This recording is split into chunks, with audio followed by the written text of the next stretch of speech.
Hi, welcome back. My name is Makasi, and today let's talk about So I'm not an avid fashion fan. Like, I don't check out the runway.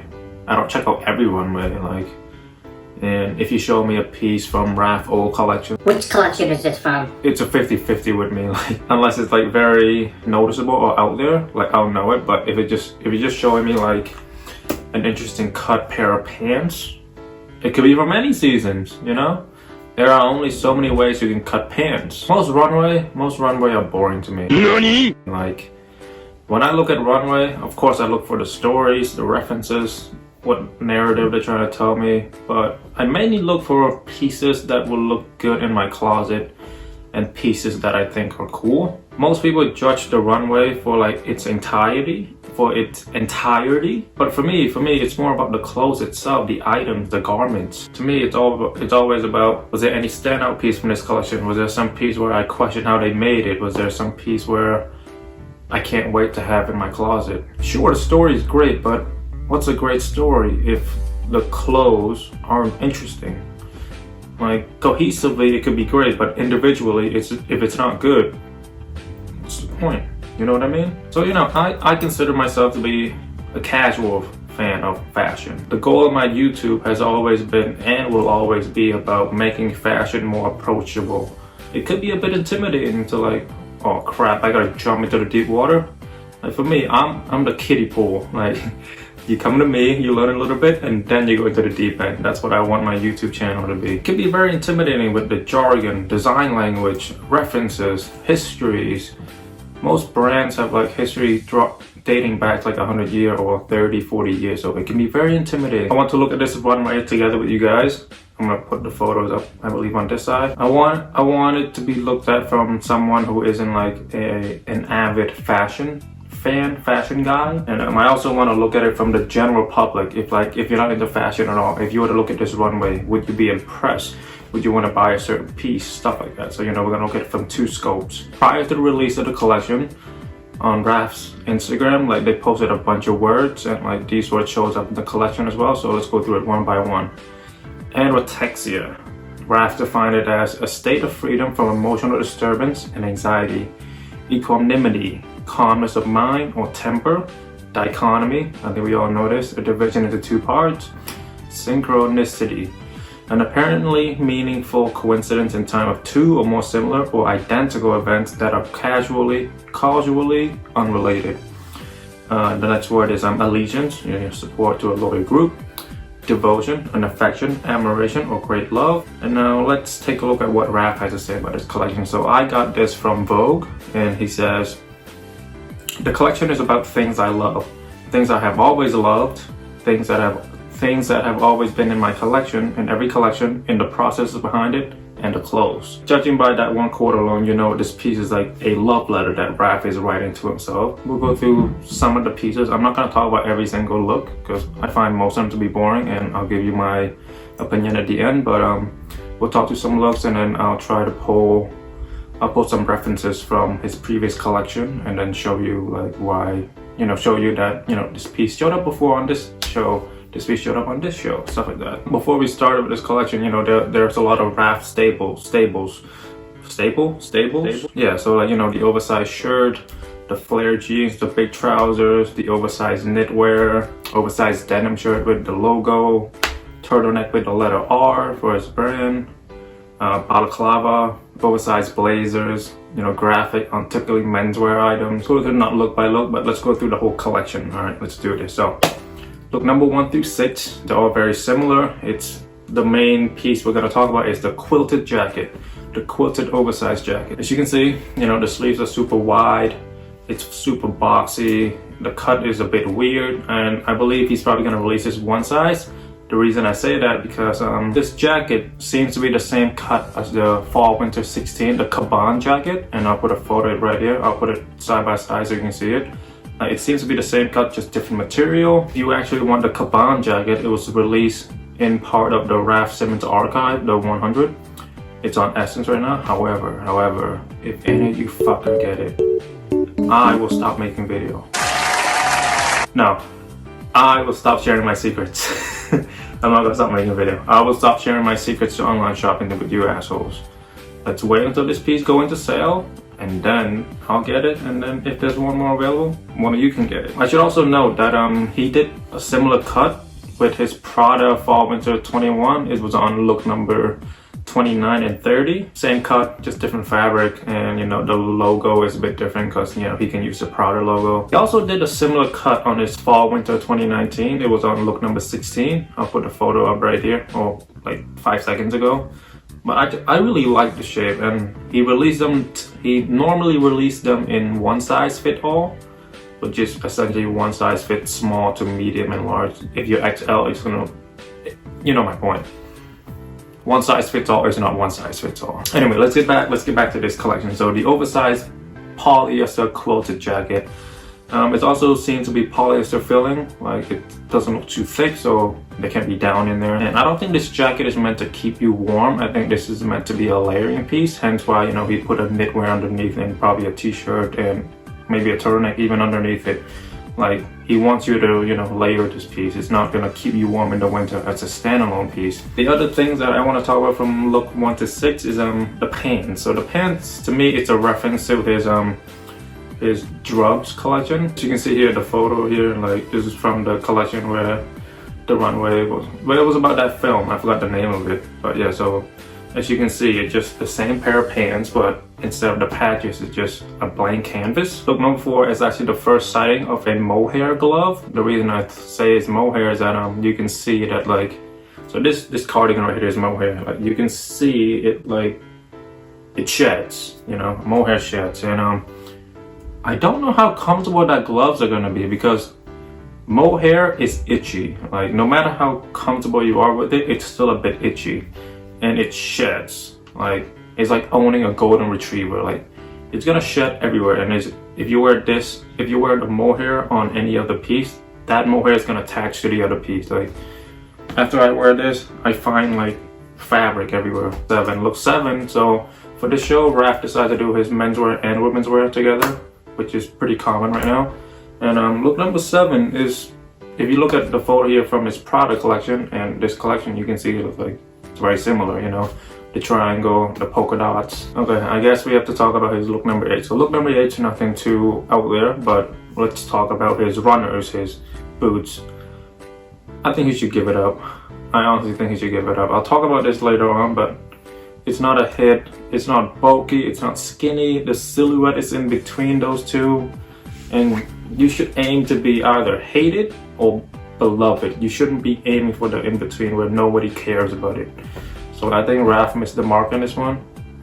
His footwear hasn't always been that great, but you know, he has some good Adidas collabs. Look number 9. Of course, this is the first sighting of his oversized shirt. Like, Raph loved doing this, you know. He loves to use the oversized shirt as a layering piece, as you can see by this Maplethorn collection. Look number 10. Look number 10, you know, nothing too out there, but I want you to keep your eyes. I want to keep your eyes out for the yellow. Like, this collection has a lot of yellow look. And something else I want to talk about for this look particularly is that the Raph Simmons patches on the neck area, which is like a new logo he's trying out, or a new patch. The Raph and then the S covering the Simmons. Look number 11 is our first sighting of the balaclava. It will show up many more times in this collection. Same thing with the gloves. Of course, I think the most famous balaclava that Raph did was at his time with CK, where it was covering everything. I'll put a photo right here. And then last collection, he also did a balaclava, but it was with mohair. It's super weird. Practical, not at all. For the art purposes, I guess. But that thing's itchy and it doesn't look like it keeps you warm at all. But for this collection, it looks more like a diver balaclava. It seems to be nylon or polyester, so it's definitely gonna keep you warm in the winter. Look number 12 and look 13. The women, I'm not too well knowledgeable on that. I'm not too knowledgeable on that. Look 15, you know, standard code. But we're gonna look at the pants. There's some embroidery on the knees. I thought that was interesting. Look 16 and 17, you know, women's. Nice coat, seems to be fog fur. Raph seems to be making one fog fur jacket every season.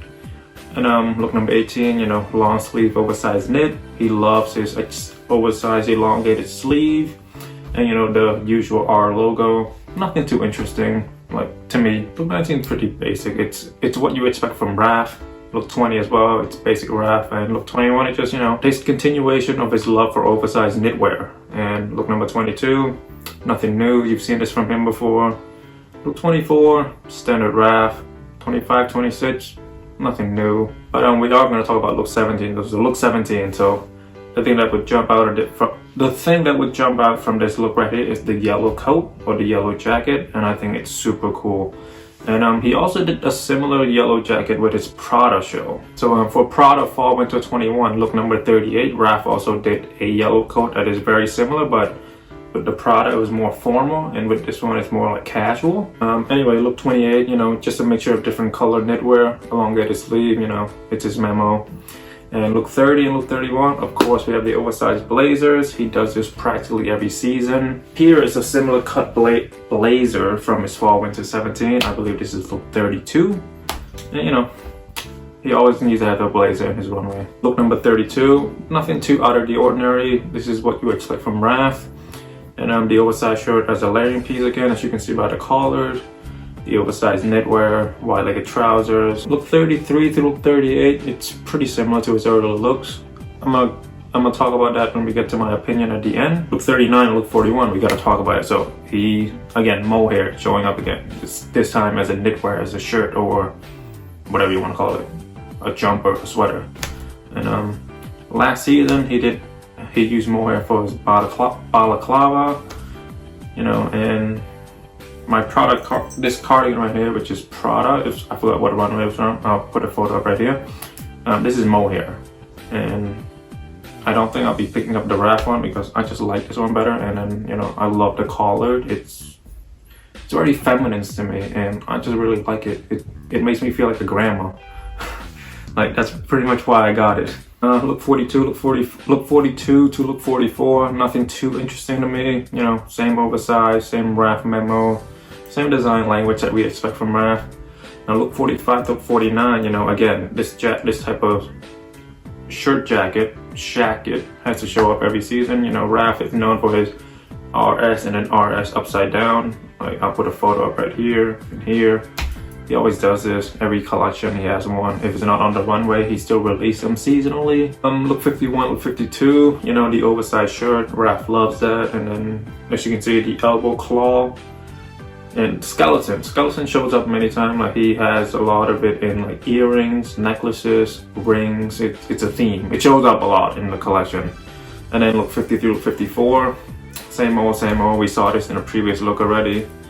And something else I want to point out is that look number 7, look number 23, 24, and 25, it's almost identical to his Prada collection. What do I think about this collection?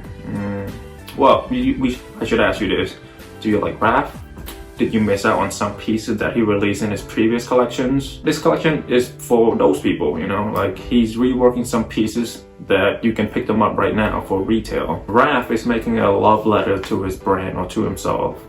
And, you know, he has enough cachet to do that now. Like, considering that Raph as a brand is only 20-30 years old, and he already has a design language that you can spot from a mile away, that's very impressive. So, you know, we should just let Raph indulge in himself a little bit, you know? Like, he earned that. He has earned that. Like, my personal opinion, I think he could trim down this collection to like 20-something looks, because he showed the same looks multiple times, and I don't think it's necessary to do that. Let me make an analogy here. Like, do you prefer Chris Brown when he released that dumb album which has like 33 songs, or do you prefer Kendrick Lamar with Damn, with like 10 to 14 songs? Like, you know, like, you don't need 54 looks, Raph. You just need 24, 26. That's it. You could have shown your whole collection with just that, and then it'll be more interesting. You know, people will replay it. Like, for me, when I was watching the runway video, like, I could not wait to get through the end. Like, it was just the same thing over and over again. Like, if it was just 24 looks, I would be like, that was interesting. I gotta replay that. I gotta watch it again. While I was watching the runway video, I'm like, yeah, I saw this look already. Oh, the same look, different color, nice. Oh, look at that, the same knitwear, different color. Oh, all these pieces combining together into a closet jacket, you know, interesting. Is it a revolutionary collection? No.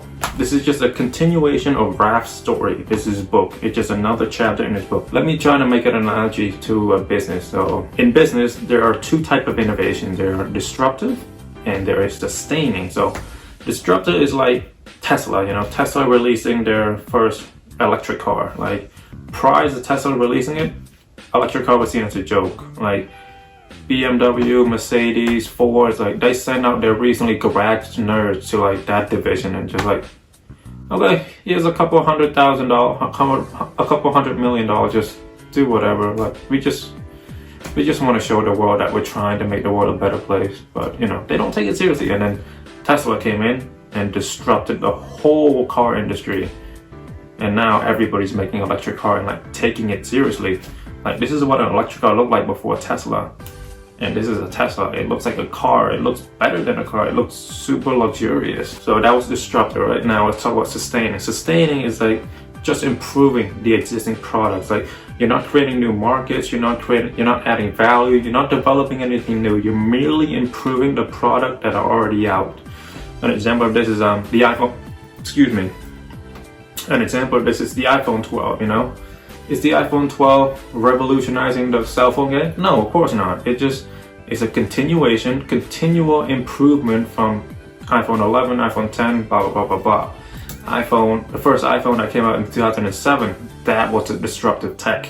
Because prior to that, it was all about BlackBerry, like buttons were still in use, and then iPhone came out with this shit, and then just, boom, revolutionary. So, you know what I'm talking about? Like, so this Raf Simons collection, this fall winter 2021, it's not revolutionary, it's not a disruptive innovation, it's sustaining, it's continuing the story that Raf been writing since 1990 whatever, 96. This is just Raf adding to his lore, this is just Raf adding stories to his incredible book. So like we should just appreciate it for what it is, because it's a chapter in his book, you know? Like, it's continuing the story. It's not like he's writing a different book where it sucks. It's still the same book that you like, that you love. Like, just appreciate it for what it is, because I feel like we all need to manage our expectations, because Raf is so revered. Like, we always want to see a collection that's like gonna destroy the fashion world and rebuild it again, you know? It's not gonna happen all the time. Disruptive tech only comes out every 5-7 years. I don't think it's a bad collection. I think it's a good collection, but like for me personally, there weren't many pieces where I thought like, I gotta have that, I gotta have that, I gotta have that. It's a nice collection. So let's look at this collection from a business standpoint, from a marketing standpoint. Like, will it sell well? The oversized knitwear are gonna sell well, but there is a lack in logo this year, this season, or a lack of patches in logo. So it's gonna be a bit hard to convince the general public to buy these pieces, but you know, his knitwear will sell well because they're interesting. You have to look at it from a perspective of the general public who doesn't know Raf, who doesn't know high-end fashion. And like, if an average person were to walk into Saks and they just saw this Raf knitwear, it'd be something new to them. But for us, we already know that Raf have done this countless times, hence why we're not too impressed with it, hence why I'm not too impressed with it. Here are some looks that I think will sell well. So look number 15, the red faux fur, I don't know, whatever, however you pronounce it. Look number 18, the baby blue oversized jumper, I think that's gonna sell well. Look 27, the yellow oversized jacket, I kind of want that if I can't get the Prada. I feel like they're both gonna be super overpriced, so whichever one goes into sale deeper, I'll get that. Look number 38, the blue jumper. Look 46, his structured shirt has always sell well, especially with the RS logo. So you know, it's a seasonal thing and he does it all the time. I think it's gonna sell well, but I don't think it's gonna sell that well, because you're not impressing the crazy fans, and you're not putting enough love for the general public. So like, it's very in between. Like, again, like, it's not beloved, it's not hated, it's like people are indifferent to it. It's like watching Ant-Man, you know? Like, it's gonna add to the lore, but like, by how much? It's not like you're watching Captain America, you know? Like, Captain America or Iron Man, like, they got a lot to the universe. But if you're watching Ant-Man, it's like a side plot, you know? It's still in the story, but it's not the best, you know what I mean? I do want to talk about it. I do want to look at it from a general public perspective. So here's the look where I think will sell well. So look number 2, look number 8, look number 9, look 17, look 18, look 21, look 27, look 29, 41, and 44. There are some pieces from those look where I think will sell well, where I think the general public will appreciate. Okay, so I told you I was going to talk about his runner series. I think this is just a small little anecdote. I think he needs to give up. He just needs to give it up. Like, he tried to introduce a new silhouette of footwear. It's not working. Like, it's not bulky, it's not skinny, it's in the middle, it's not hated, it's not beloved. It's like people are indifferent to it. But like, especially, okay, it's not a formal boot, and he's trying to, okay, here's what I think Raph and the team was trying to do. He's trying to make boots that are sneakers, and they fail miserably. You can tell. Like, it looks so weird. And like, I know it's not selling well because I see it deep in the sale. Like, nobody is buying them. So I do want to talk about pieces I'm looking to get, which aren't many from this collection, sadly. So, you know, the only thing that I would maybe try to get, and that's with the contingency that I can't get the Prada one, is the yellow coat or the yellow jacket. I might try to get the mohair gloves just to see how it feels. And you know, I do need a pair of gloves when I go outside so I don't touch anything. But I'm only getting that if it's on sale and if I can't find a black leather gloves, or if I'm not picking up the Margiela gloves. Like, that's about it. So like, it's not a great collection for me. And you know, he didn't experiment enough. And again, like, it's a love letter to his brand, and it's pieces we've seen before. So you know, I've already seen all these pieces before. I own some of these pieces already. So like, it's not necessary for someone like me to go out there and like get this collection. But if you missed out on the pieces that he's making a new rendition for, it's a great collection. Let's give my rating for this collection. I would say it's a 4 out of 10, because like, none of these pieces were like, Makasi, you need to get this piece. You need to wake up early on whatever day it's coming out. You need to get this piece. Like, I didn't get that feeling while I was watching the show at all to any look.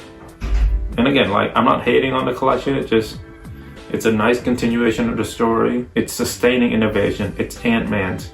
It's not Iron Man. It's not Avenger Endgame. It's not Tesla disrupting the world. You know, it's iPhone 12 it's iPhone 12 from iPhone 11 to iPhone 12. Nothing too much is changing. Slight improvement. Sustaining innovation. This is my first like runway review. I hope you like what I have to say. I hope you like the format I'm doing it in, because I don't look forward to doing this a lot, because there's a lot of like research to find the pieces that I've seen before. Like, so while I was watching the runway, I was like, I've seen that piece before, but I didn't quite remember which season, so I had to go through like a lot of them to find the references for you guys. It's a lot of work, but it is fun to do. Like, it is fun to use that knowledge that I have, because otherwise it's pretty useless. But yeah, thank you very much for watching. I will see you soon.